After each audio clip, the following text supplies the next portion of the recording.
and I'm just noticing I'm way too in my head, and that, I don't think thinking my way out of that situation is being very helpful right now. So just getting my body moving, at least getting outside where there's fresh air, change of scenery so that I can think a little bit differently, and just kind of being by myself. The intention for me is just to walk around without a plan, other than just getting outside, moving. I notice when I record, my physiology changes, my mindset changes, the way I communicate changes. I'm noticing just from like the few clips that I've recorded so far, I have a very common tendency to like look down as I'm walking, but for the most part, it's like I keep inviting myself to like look up a little bit more often. I keep my eyes towards the horizon or towards the sky more than just looking at the 2 feet in front of me, because I know habitually that is more often than not just a coping mechanism to deal with like shyness and anxiety and things like that.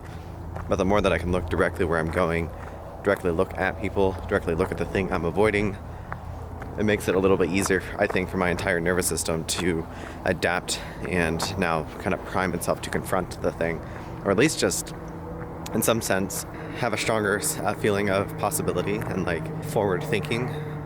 I don't know. I'm not articulating it quite as well as I would like, but basically, chin up. Like, that's the phrase you constantly hear, like people talking about, like when you're feeling down or whatever. It's like, chin up.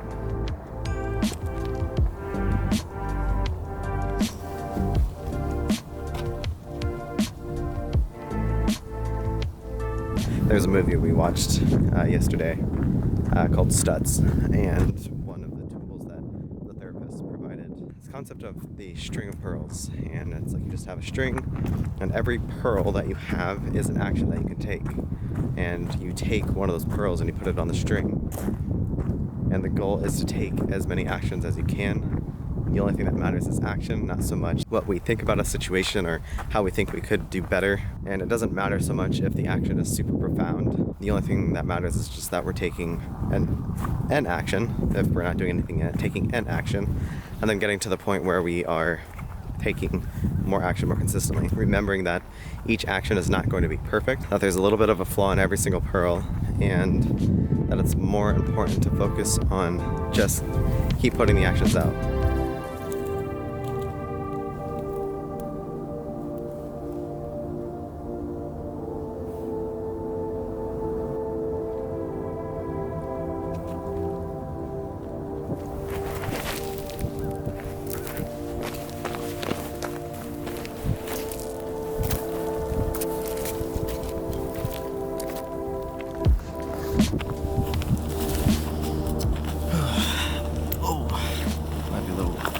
Dirty here. Point being, take more action. I noticed that there were different people kind of around in the driveways, cleaning their cars and whatnot, and I was overthinking, do I still want to keep talking? Do I want to be overheard? However, when I found this little mound of dirt, essentially, I realized that this would be a good example for myself of this whole essence of just taking more action and finding the little moments and just putting more pearls on the string rather than looking for this big monumental thing that I have to do. So I wanted to come up on this hill, kind of finish my point, and come off the path where I'm now literally elevated to a point where potentially other people could see me, and kind of putting myself in the face of the potential fear of being seen or overheard. That's why I'm really grateful that I went on this walk already. The first half I was just not feeling it, really in my head, and I think it was just sometimes you just have to be in the space of the thing for a while before something shows up, because there is a very different physiological experience that I'm having right now that I haven't had in the past 1 or 2 weeks. There's something different physiologically about this experience that I don't get to have when I'm inside the house. And I think that's a big part of the reason why I feel so drawn to doing YouTube.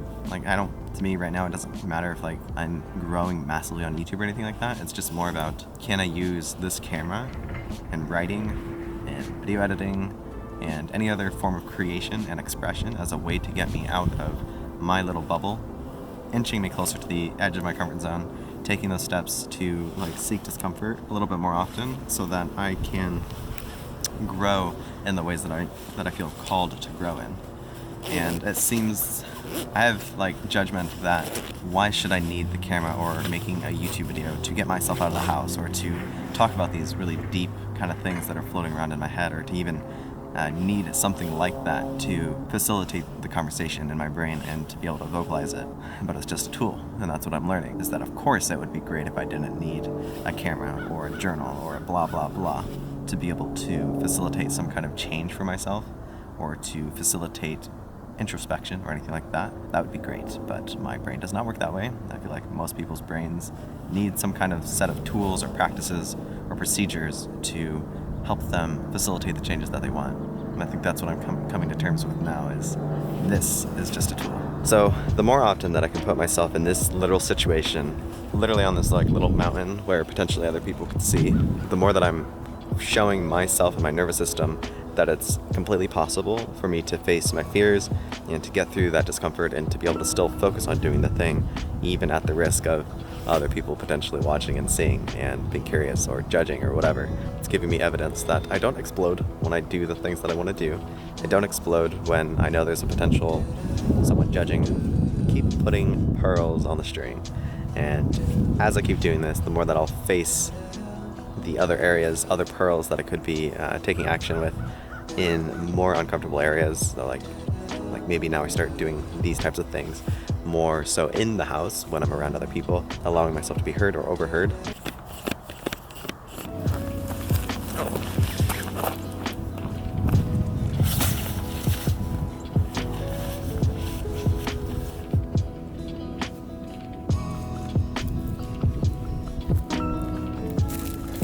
State change sometimes takes time.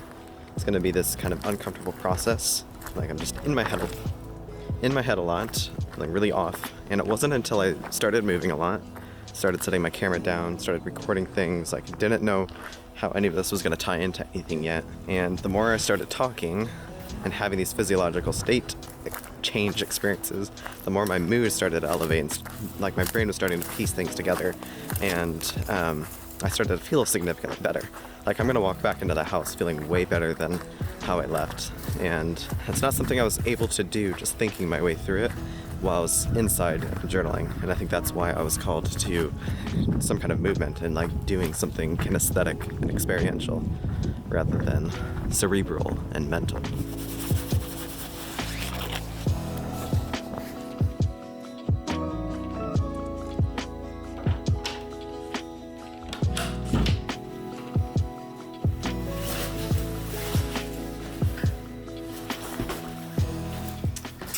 So, my main takeaways from my walk are, first of all, keep your chin up.